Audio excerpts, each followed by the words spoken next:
DK. ശിവകുമാറിൻ്റെ രാഷ്ട്രീയ ജീവിതം മനസ്സിലാക്കാൻ ആദ്യം മനസ്സിലാക്കേണ്ടത് അദ്ദേഹത്തിൻ്റെ രാഷ്ട്രീയ ശൈലിയാണ്. അദ്ദേഹം ഒരിക്കലും വെറും ആശയ രാഷ്ട്രീയത്തിൻ്റെ വക്താവായിരുന്നില്ല. അദ്ദേഹം ഒരു ഗ്രൗണ്ട് ഓർഗനൈസറെ പോലെയായിരുന്നു. തിരഞ്ഞെടുപ്പ് യന്ത്രത്തെ പ്രവർത്തിപ്പിക്കാൻ അറിയുന്ന നേതാവായിരുന്നു.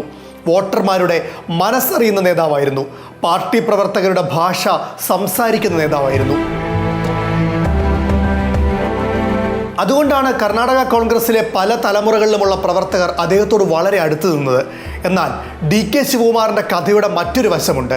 അത് വിവാദങ്ങളുടെ കഥയാണ്, ആരോപണങ്ങളുടെ കഥയാണ്, രാഷ്ട്രീയ ആക്രമണങ്ങളുടെ കഥയാണ്. ഇന്ത്യൻ രാഷ്ട്രീയത്തിൽ വിജയിക്കുന്ന നേതാക്കൾ പലപ്പോഴും ശക്തമായ എതിർപ്പുകളും വേട്ടയാടലുകളും നേരിടും. ഡി.കെ. ശിവകുമാറിൻ്റെ കാര്യത്തിലും മറിച്ചല്ല സംഭവിച്ചത്. അദ്ദേഹത്തിനെതിരായ സാമ്പത്തിക ആരോപണങ്ങൾ, അന്വേഷണ ഏജൻസികളുടെ നടപടികൾ, ഇ.ഡി. അന്വേഷണം, അറസ്റ്റ്, ജയിൽവാസം ഇവയെല്ലാം അദ്ദേഹത്തിൻ്റെ രാഷ്ട്രീയ ജീവിതത്തിലെ നിർണായക അധ്യായങ്ങളാണ്. അന്നത്തെ സാഹചര്യം ഓർത്താൽ പലരും അദ്ദേഹത്തിൻ്റെ രാഷ്ട്രീയ ജീവിതം അവസാനിച്ചുവെന്ന് വിലയിരുത്തിയിരുന്നു. രാഷ്ട്രീയത്തിൽ ഇത്തരം സാഹചര്യങ്ങൾ പല നേതാക്കളെയും പൂർണ്ണമായും ഇല്ലാതാക്കും. എന്നാൽ ഡി.കെ. ശിവകുമാറിൻ്റെ കാര്യത്തിൽ സംഭവിച്ചത് അതിൻ്റെ നേർവിപരീതമായിരുന്നു. ജയിൽവാസം അദ്ദേഹത്തെ ദുർബലനാക്കിയില്ല, അത് അദ്ദേഹത്തെ കൂടുതൽ ശക്തനാക്കി. കാരണം രാഷ്ട്രീയത്തിൽ ചിലപ്പോൾ സഹതാപം പോലും ശക്തിയായി മാറും. ചിലപ്പോൾ പ്രതിസന്ധികൾ ഒരു നേതാവിനെ ജനങ്ങളുടെ മനസ്സിൽ കൂടുതൽ വലിയ വ്യക്തിത്വമാക്കി മാറ്റും.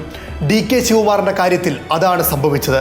അദ്ദേഹം വെറും ഒരു നേതാവായിരുന്നില്ല, പ്രതിസന്ധികളെ അതിജീവിച്ച പോരാളിയാണെന്ന ചിത്രം ജനങ്ങളുടെ ഉള്ളിൽ രൂപപ്പെട്ടു. അത് പിന്നീട് അദ്ദേഹത്തിൻ്റെ രാഷ്ട്രീയ യാത്രയിലെ ഏറ്റവും വലിയ മൂലധനങ്ങളിലൊന്നാക്കി അദ്ദേഹം തന്നെ മാറ്റിയെടുത്തു.